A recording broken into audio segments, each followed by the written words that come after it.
Hello everyone, welcome to my online channel. और आज मैं एक्सरसाइज 5.3 का क्वेश्चन नंबर 4 सॉल्व करने वाला हूं। ये जो क्वेश्चन है इसको हम अच्छे से पढ़ने का प्रयास करेंगे कि 636 योग प्राप्त करने के लिए AP 9, 17, 25 डैश डैश के कितने पद लेने चाहिए। तो आप जब इस क्वेश्चन को आप देखोगे, सही तरीके से जब आप इस क्वेश्चन को आप देखोगे तो आपको जो है ये जैसे 636 योग प्राप्त करने के लिए कह रहा है, सो 636 क्या हो जाएगा, ये 636 आपका जो है ये योग है, सो ये आपका एशियन हो जाएगा।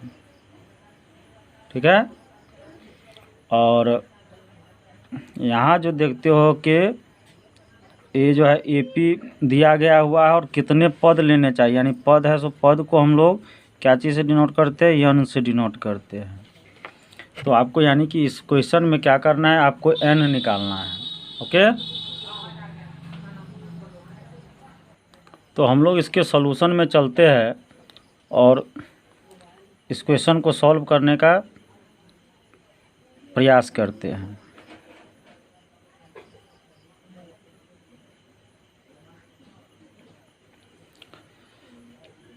तो सॉल्यूशन में आप चलोगे तो यहाँ जो है क्या क्या दिया गया है आप इसको पहले देख लीजिए। यानी कि ये जो है 9, 17, 25 डैश डैश डैश क्या है, AP में है।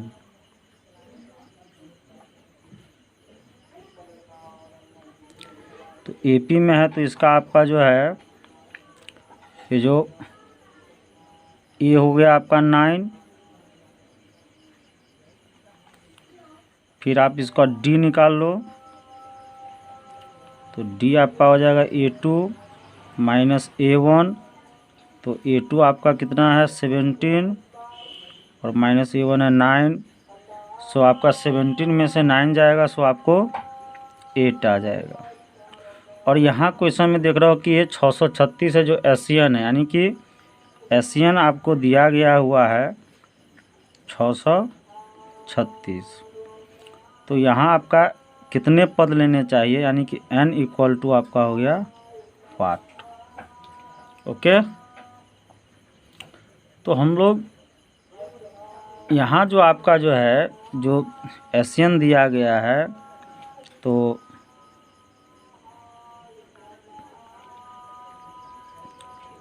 दिया गया है क्या दिया गया है आपको, एशियन इक्वल टू आपको दिया गया है 636। तो एशियन का फॉर्मूला क्या होता है, n/2 2a plus n-1 into D equal to आपका हो गया 636। तो अब n जो है, n तो n ही रहेगा क्योंकि n आपको निकालना है, तो n/2 फिर आपका 2 इंटू a, देखिए यहाँ पे 9 दिया गया है, सो हम लोग 9 पुट करेंगे। और n तो आपको निकालना n ही रहेगा -1। और D का वैल्यू देखो यहाँ 8 है, सो हम लोग 8 देंगे इक्वल टू 636।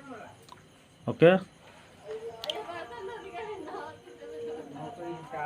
तो अब जो है हम लोग n/2 ये 9 दूना आपका हो गया 18 प्लस ये 8 से मल्टीप्लाई करोगे तो हो जाएगा 8n माइनस 8 इक्वल टू 636। तो n/2 अब 18 में से 8 जाएगा तो हो जाएगा 10 प्लस 8n और इक्वल टू 636। तो आपका ये n/2। अब n/2 से क्या करते हैं हम लोग, इसको मल्टीप्लाई कर देते हैं। n/2 से 10 को मल्टीप्लाई करोगे, सो n/2 मल्टीप्लाई 10, फिर n/2 से आप 8n को मल्टीप्लाई करोगे, n/2 into 8n equal to आपका हो गया 636। अब 2 से 10 जो है 5 टाइम में कट जाएगा, फिर आपका ये 2 4 जा 8 हो जाएगा। तो आपका क्या हुआ, यहाँ 5n आया और यहाँ पे आपको 4 और n और ये n स्क्वायर, और इधर में हम लोग ले जाते हैं 636 इधर है, सो हम लोग इधर इसको माइनस 636 ले आते हैं, तो इधर कुछ नहीं बचा, सो 0।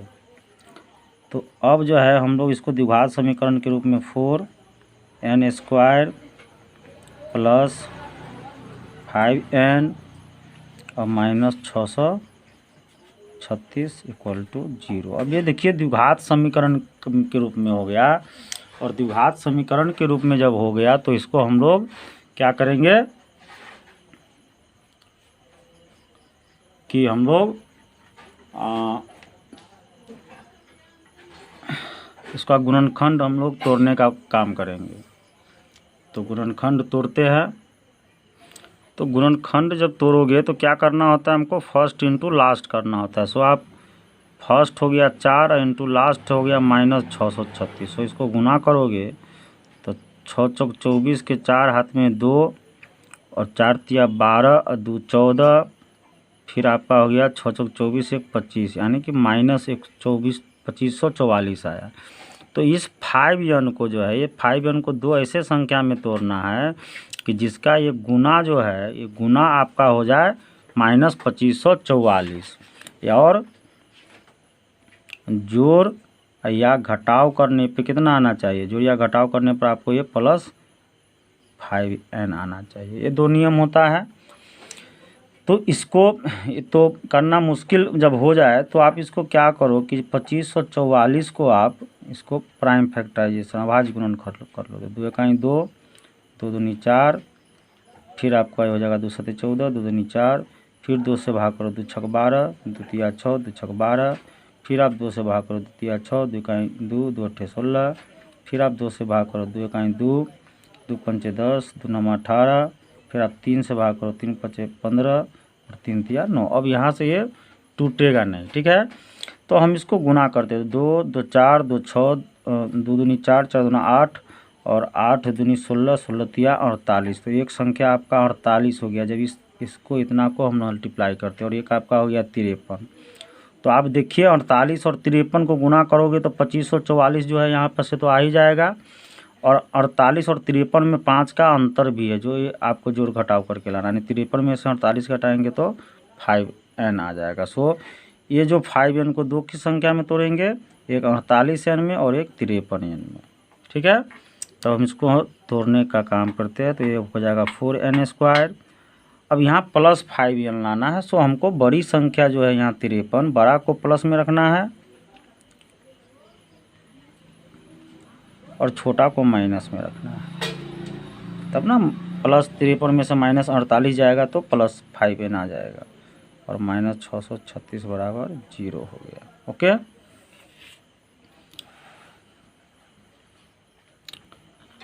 अब आप जो है ये दो ठो को ब्रैकेट में लो, 4n स्क्वायर प्लस 53n, फिर इस दोनों को लेंगे ब्रैकेट में, तो माइनस लोगे तो अंदर का साइन चेंज हो जाता है, ठीक है। तो इधर आपका जो है जो हो गया आपका, इस दोनों में हम n कॉमन ले लेंगे, तो इधर आपका हो जाएगा 4n प्लस 53, और इसमें से हम लोग 12 कॉमन ले लेते हैं, 12 से दोनों में डिवाइड हो जाएगा, तो 12 चौक 48 और प्लस ये हो जाएगा 53 जब डिवाइड करोगे तो अब क्या देख रहे हो कि यहाँ 4n प्लस 53 और 4n 53 दोनों में से हम लोग 4n प्लस 53 लेते हैं, तो आपका क्या हो जाएगा n माइनस 12 इक्वल टू 0 हो जाएगा। तो अब जो है इसका हम लोग क्या करते हैं, मूल निकाल लेते हैं। तो जब मूल निकालोगे तो लिखोगे यदि 4n प्लस 53 इक्वल टू 0, तो 4n इक्वल टू ये प्लस 53 इधर आएगा, सो माइनस 53, और n इक्वल टू आपका हो जाएगा माइनस 53/4। एक तो ये हो गया, ठीक है। और उसके बाद जो है अगर अब ये दूसरा वाला लेते हैं n-12, n-12 इक्वल टू 0, तो n इक्वल टू ये -12 इधर आएगा, सो +12 हो जाएगा। तो अब यहाँ देख रहे हो कि n का दो वैल्यू आपका आया, एक -53/4, एक +12। तो -53 यानी n माइनस में नहीं हो सकता है और वो बट्टा में नहीं हो सकता है, सो n का ये वैल्यू अमान्य हो जाएगा, यानी हम ये नहीं ले सकते, हमको लेंगे n का वैल्यू ये ले लेंगे। ठीक है, तो इस प्रकार से n आपका 12 आ गया, अतः 636 योग प्राप्त करने के लिए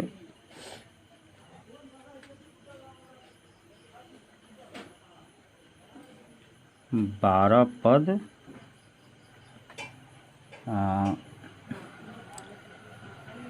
लेने चाहिए।